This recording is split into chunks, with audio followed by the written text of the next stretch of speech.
So you do Through the Fire, and then along comes this little guy. He's got a backpack, and he's not that, big on the scene yet, and he wants to redo the song, right? What's his name? Let me see. Kanye West. Oh, that rapper dude. Yeah, that little guy. God. Yeah. Right. So how did that happen? My son used to hang out with him. Oh. They were friends.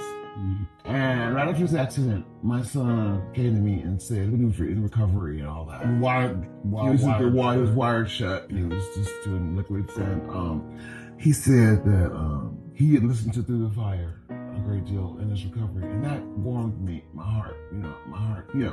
So anyway, I said, okay, that's beautiful. What do you want? No, I'm just kidding. So anyway, you're not kidding. Yeah. So he said he wanted to redo the song. I said, are you a singer? I said, no. I just wanted to use your chord. So it was like one of the first situations of rapper taking a chorus off of your original song, putting it on their song, and using it. So I thought about it. I said, well, you can't mess it up because I will be singing it after all. It's my voice. But he found a way. By golly, he found a way to frick that up. I was through. What, you don't like the little chip? I hate that. Are you kidding? Come on, girl. Please, good job. No, Lenny Williams said the same thing. Twister took Lenny's song and did the same thing with it. How can you do that? And Lenny was like, at first he was like, I don't know about this. And Lenny said, but then the checks started coming. Well, it was an insult, period. I'm not doing this for money. Mm-hmm. You understand? So I was very upset with that. Do you remain upset with it? I'm through with it. I'm done with it now. I'm even done with Through the Fire, really. I don't think so. No, I'm not. No, listen. When people do concerts, that's nice. You got new music and all that shit. Yeah. We don't give a fuck. I know. We want to hear Through the Fire. We want to hear Black Butterfly. I know. We want to hear all that. Tell Me Something Good. Mm-hmm. All that. I was raised up to respect my elders.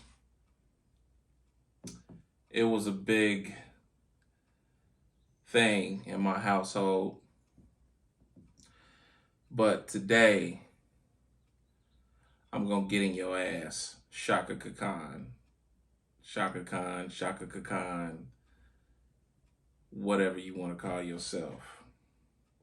Let's go. Yo. What up? It's your boy Omega. Make sure that you like, subscribe, and share. And turn those notifications on. Omega Classic Records is the page and the name. So, what we have here, and I want you young niggas to really pay close attention to this, is a real deal classic case of some old head shit. Alright? Now, case in point, Chaka Khan. The subject, the focus, Kanye West, breakout single, Through the Wire. I'm sure you know the song. If not, go and look it up. In a nutshell, Kanye West basically samples Chaka Khan's, I'm struggling with her name tonight, Chaka Khan, Through the Fire, from her 1984 album. He takes that song wholeheartedly into everything that he's doing with music at the time, due to his recovery from a very serious car accident where he broke his jaw in multiple places. The audacity of this lady to say that she felt insulted. She felt so insulted to the point that she is opting to not perform the song in future shows. And it's a very interesting interview, because if you pay close attention, you have the comedian Lunel interviewing her in this interview. All right, perfect example of Chaka Khan's fan demographic. All right, so Lunel is about 63 years old, okay? I don't know how old Chaka Khan is. I didn't look it up. But Lunel is an example of what her fan base looks like. You hear Lunel go on and say, well, we want to hear your hits. We want to hear, Through the Fire. We want to hear, etc. Chaka Khan is considering, not doing the song anymore in her shows in the future. She's like, I'm done with the song or whatever. The audacity. This is, I feel like, bigger than music. this particular subject because this is a prime example of what it looks like when you have Black eldership that doesn't reach down and support the Black up and coming or the Black youth in regards to them and their age. I feel like because Kanye is not singing the song in an R&B format and he's a hip hop artist that chose to take and sample it, speed up the sample, whatever. I feel like he could have left it the same and it still would have been something that she could have found some dissatisfaction about. Let me give you some numbers here. Chaka Khan releases this single in 1984. All right. It's not even the first single off of her album that she chooses to release. It's the third. So what does that tell you? To me, that says that she didn't even believe in the single enough to the point of where she chose to release it as the first. She releases it as the third. This is off of her It's the I Feel For You album, where the biggest song was I Feel For You. So it's a title song album. If you don't know the I Feel For You, it's a pretty good melody. I feel for you, I think I love you. So look it up, good song. She leads the album with that song, all right? She releases this one as the third single. So this is her 6th studio album, by the way, to correct myself. But this would be the first album where Chaka Khan would chart into platinum territory, all right? Before this album, she has 6 albums, of course. Some of those that she's sharing with collaboration efforts with Rufus. That's the Tell Me Something Good time frame and albums and whatnot and etc. But she releases this album. It reaches somewhere around 60 on the Billboard US 100. It reaches number 15 on the Hot R&B and Hip Hop Songs charts. If you don't know much about Billboard's charts, the Hot R&B and Hip Hop chart side of the Billboard, it really don't mean too much shit. You're competing with folks in that genre that's of a small crowd share of the entire spectrum. So, but when you're talking Billboard US 100, you're talking about all genres competing on that one chart. So on that chart, on the Billboard 100, you're competing with your Bruce Springsteens. You're competing with all of those from other genres, not just hip hop and R&B. So that's good that she charted number 15 on the hip hop and R&B chart, and the R&B, whatever. I don't give a damn. Why do I not give a damn? For the simple fact that Kanye takes the sample of her third single from her 6th studio album and makes it his first single and leads one of his greatest projects out of all the projects he's done, and it's his first release and his breakout release, the College Dropout album. The College Dropout album lands somewhere around number 8 on the Hot R&B and Hip Hop charts and number 15 on the Billboard 100 charts.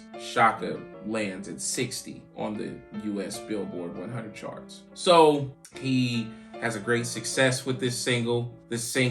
He puts this just heartfelt, glorious video together to accommodate it, pays out of pocket, because when he's on the label that he just got signed to, they refuse to release the budget for his videos, and he has to pay $30,000 out of pocket for just this one video alone. He does it because he believes in himself that much, and lo and behold, that would be the catalyst to throw him into stardom.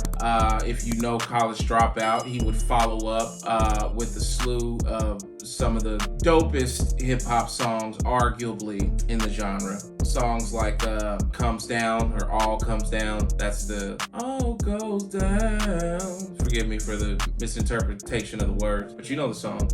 Jesus Walks, amongst those singles released, which was a very impactful and controversial song that he releases as well. He would go on to go platinum multiple times, not off of that album, but off of this single as well. Chaka did not make this single platinum. She made the album I Feel For You platinum, but not this single. Listen, my point isn't to compare sales, but I want to lay out the facts. Kanye charts higher than Chaka does, not only in US charts, but also in other countries, 10 other countries, as a matter of fact. He charts above 40, and in some of those countries in the 15 and above range. She probably didn't chart in some of those countries that he charted in with her own song. I feel like it's selfish because at the same time, she gets a win. She gets a win because her song gets to get exposed to me and people like myself. Kanye West releases this song to folks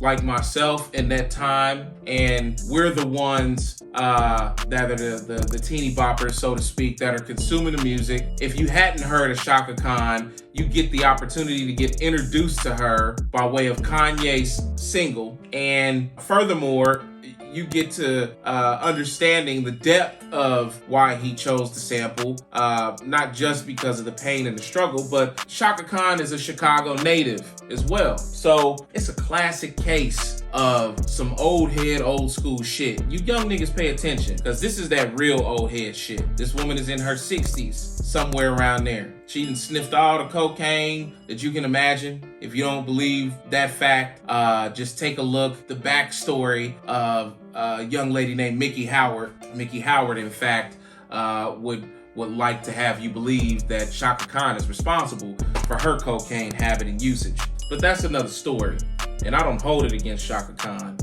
But man, those who live in a glass house should not throw stones. You shouldn't throw a motherfucking thing. So our art is our art, true enough. And sometimes artists come along and they may have their hand or their way with a reinterpretation of our art. I think Picasso said it best. Good artists, whatever, but great artists steal. Look up that quote, all right? I'm not here in this video to encourage artists to steal. I'm not here in this video to not acknowledge how Chaka Khan felt and disregard it, but I am here to say that when it's black on black, it's always some extra shit. It's always extra negative. You know, I look at the case in point of when Nas and Sting had their exchange, and that's the exchange with Sting's major hit. What is the name of that? Because I'm coming off the cuff with that song. It's the Nas song. Fake love, no love, you get the slug. CB4 gusto, you luck though. You didn't know till I was though. Freak niggas laid out, played out, played out. You know the song. Look it up if you don't know.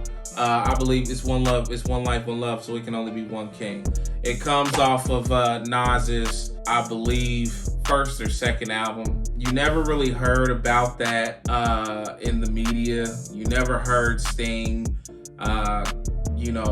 coming out to have a negative connotation about it. You know, whatever business happened behind closed doors.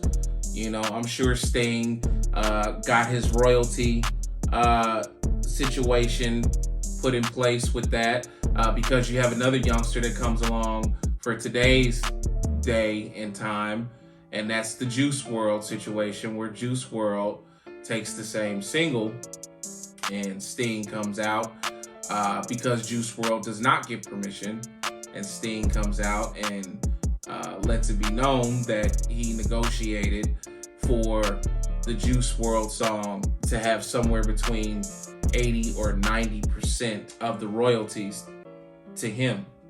So, and even afterwards, you know, you heard a little griping from Juice WRLD. I can't think of exactly what he said. Again, I'm coming off the cuff because I remember this exchange when it happened, but I didn't prepare to have documentation on those aspects. But you can look them up and see that it concurs with what I'm saying. But nonetheless, Sting left it alone, and he took his payment and he went on. Here you got this lady with a to her, in comparison to her, a young boy who went through one of the most traumatic situations of his life, and he uses your song for healing. He leans on your song to get himself back into the position to be able to execute his dream. The boy head was swole like a balloon, you know? Then she goes even further to say, you know, like, I'm done with the song even. You would cut your own nose off to spite your face so much where you wouldn't perform that song for your fans. People like Lunel that's sitting there and saying that that's the kind of song she wants to hear because this young brother came along and asked your permission, laid the song out, introduces you to a whole new generation. Wasn't nobody checking for you, Chaka. I know of you because my mother gave me you, as she gave me Motown and all other musicians from that time and from the 80s as well. But when you get on into the 2000s, ain't nobody checking for Chaka Khan. Chaka Khan ain't made a hit for probably about the last 20 motherfucking years. And you gonna sit there and say Lenny Williams and the song where he took the Lenny Williams sample, you not in it for the money. I mean, that's good. I understand that. I respect that. You know, that's an integrity play. But I bet you cashed them checks when they came, didn't you? I know you did. You did not take the money.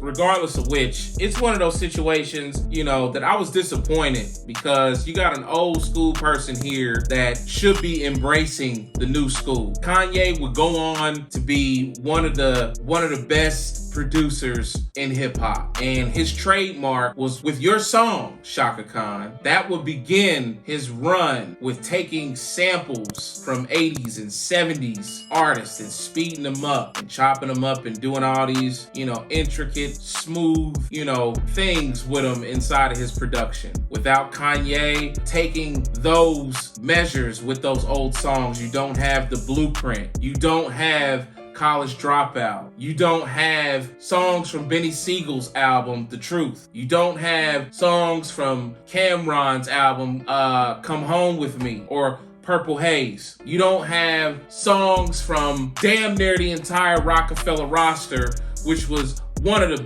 greatest motherfucking rap rosters to come along in hip hop. You don't have Talib Kweli material. You don't have some Mos Def material. You don't have a very pivotal and innovative period in hip hop where producers begin to be re-inspired by this young man and his knack for taking these samples and turning them around like nobody else had done. You don't have that. He used your song to re-engineer the music making of an entire generation, and you don't want to perform it no more. You done with the song. I'm a step away from calling you trash. The only reason I don't is because I have respect for my elders. But if I catch another interview where you down playing the song or putting it down, I'm gonna come back on this motherfucker and you gonna be a trash bag. I guarantee it. As being a young black man, it's so important for our elders to embrace us and to reach down and help us up. You may not like the way we walk. You may not like the way we dress. You may not like the way we talk, but nonetheless, we carry some of your image. I would hope